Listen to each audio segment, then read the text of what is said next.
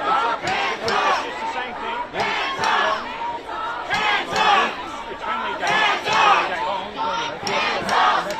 Hands up! Hands up! Hands up! Hands up! Hands up!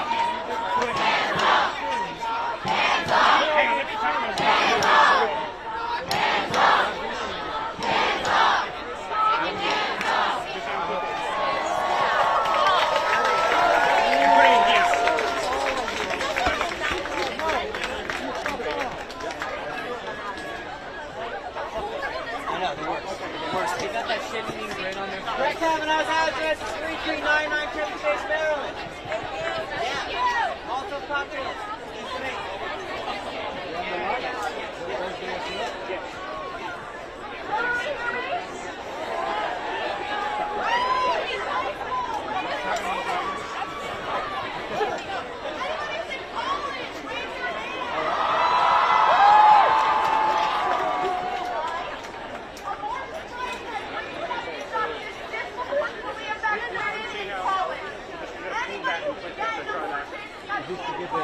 Take the pressure off, yeah.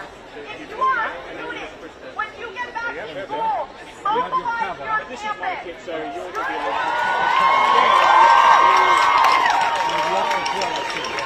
Have you got that? Yep. And then just go in there, like that. Jam it in. But that's the top line. Yeah. It's too painful. And if there's a little bit of wind, it just falls over. Yeah. It's not good. You don't like this light panels? Yeah, I do. They just buy them for us. Really? Yeah, it is. It's so good. Yeah. And you have tungsten and you have any temperature of light? No, with this one. We have some, but they're the small ones. Yeah. taking some noise because it feels damn good to fight in these streets.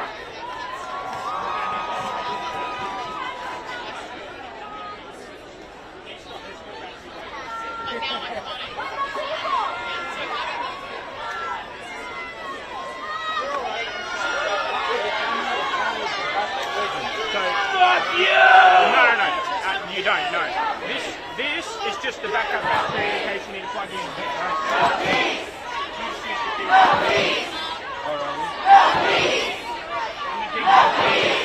It's a backup.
You don't have to plug in, it's just, and you can, and you can give it to someone, they can listen to it. The right to vote was won in the streets.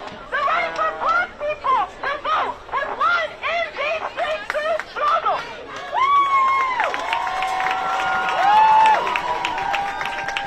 Our right can mean nothing without a demand. And our demand is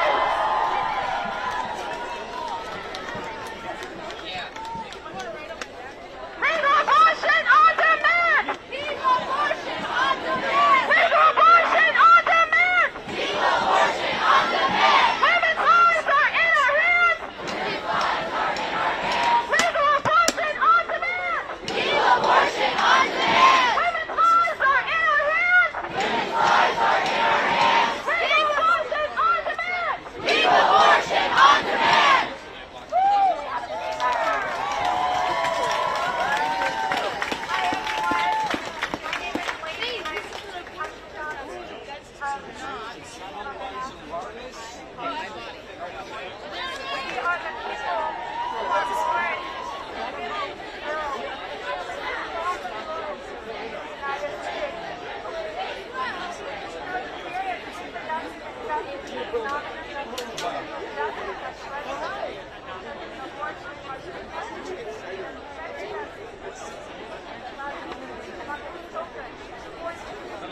It's not working for you? Oh, yeah, so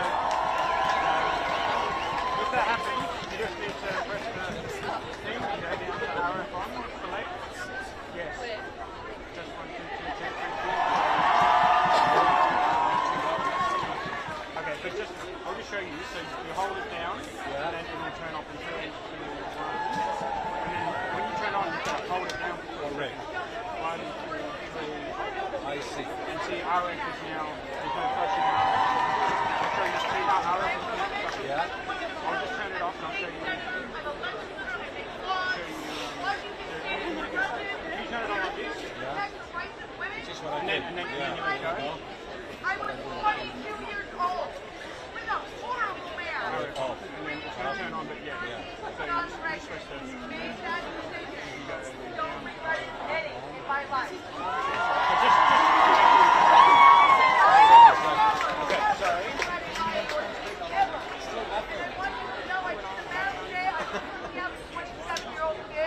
I am 50 years old.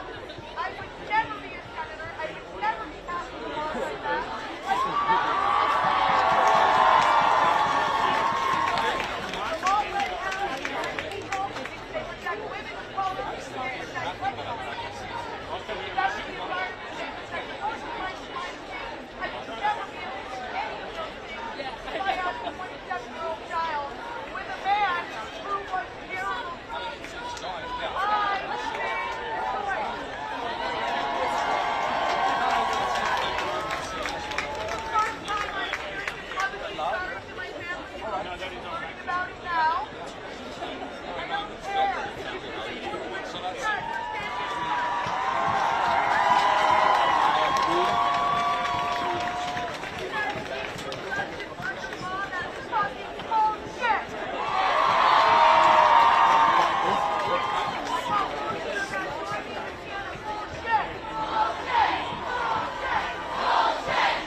You know what I mean? Because everybody can stand comes out. Yeah, exactly.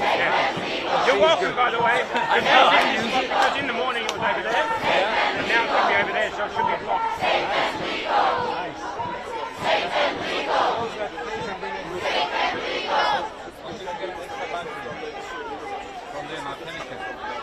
All good. I've got it. Well, I've got to take my time looking out.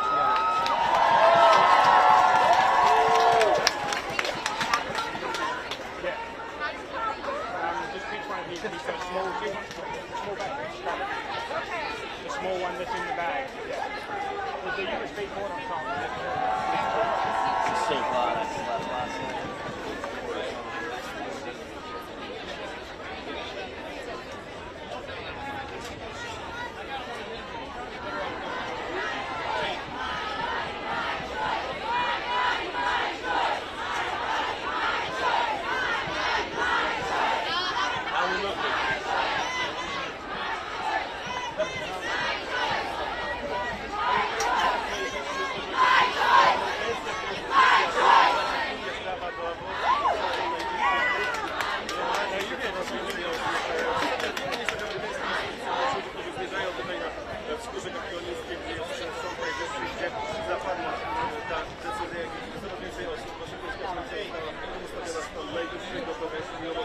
Let's go, Brandon!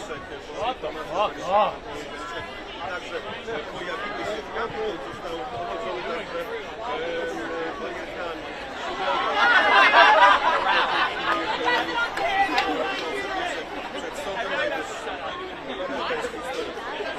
Helped you there. I'm nimble for now. Excuse us, folks, and thank you for your service. Thank you. Stay safe. Yes. Thank you. And any available representatives. All right, hold on. Well, actually, you both shouldn't be in the same area, but I'll do you both individually. All right. He got some of me, so I'm good. I'm gonna. You got some of you? Right leg. That right there. No. Look at me. You gotta get these action shots. All right, now look over like you're looking at Nathan. Right? Yeah. There you go. O el expresidente Donald Trump, que dice que este es un grupo de su administración que reconoce Donald Trump. Don't look at me. Whose streets? Our streets! Whose streets? Our streets! Whose streets? Our streets! Whose streets? Our streets! Whose streets? Our streets! Whose streets? Our streets!